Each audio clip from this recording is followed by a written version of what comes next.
Rebel Seclocha reporting from the 2025 Cattle Industry Convention in San Antonio. And joining me is Nebraska Cattlemen member Dr. Jeff Heldt, who is going to share about the Cattlemen's College, a resource for producers here at the NCBA convention. Tell us a little bit about Cattlemen's College and what those resources entail. Yeah, Cattlemen's College, sponsored by Zoetis for many years here at NCBA, and even within state organizations, they sponsor Cattlemen's College. Just a great full week-long event of different sessions throughout the day, different topics that producers can come and get educational opportunities for management, employee relations, nutrition, vaccinations, you name it. There's all sorts of topics that get covered throughout the week for Cattlemen's College.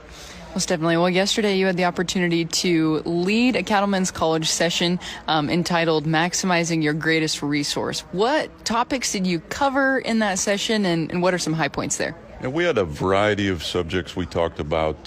First and foremost, working with experts on grazing plans and rotational grazing opportunities. We need to take, we do a good job of managing our resources, but there's always room for improvement. So talked a little bit about that.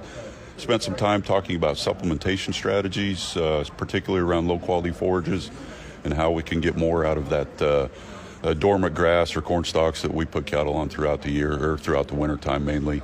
So spent some time discussing that and the need for degradable protein on those, rumen degradable protein on those low quality forages.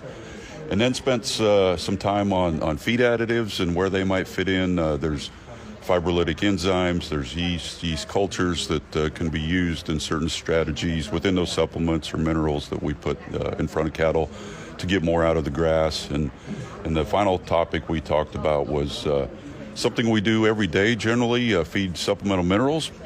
And there's some things we're learning here recently that maybe some of those trace minerals that we want to get in front of the cattle may be harming our fiber digestion, particularly sulfate trace minerals, copper, zinc, manganese.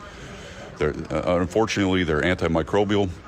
We're feeding a rumen that's full of bugs that so we're learning that those may not be the best supplement option for cattle. There's improved trace minerals, hydroxychloride, organic, that may be a viable option if we really want to think about maximizing our grazing lands. Well, obviously, we wish that all of our Nebraska cattlemen could have sat in on that session and gathered that information. But if there is one thing that you wish every producer would take seriously or understand in this space, what would that be?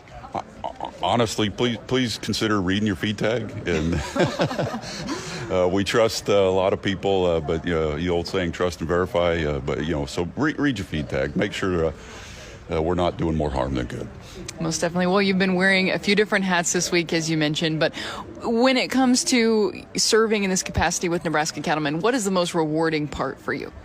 As a Nebraska Cattlemen board member, it's just so great to have the opportunity to come to an event like this and interact with leadership and committee members from other states. It's just so much to learn. There's a lot of commonalities and grassroots voices being heard, so it's really rewarding to have that opportunity. Fantastic. Well, once again, that's Dr. Jeff Heldt sharing about Cattlemen's College here at the 2025 Cattle Industry Convention in San Antonio. Coverage of this week's convention, of course, is brought to you by the Nebraska Cattlemen. I'm Rebel Seclocha reporting.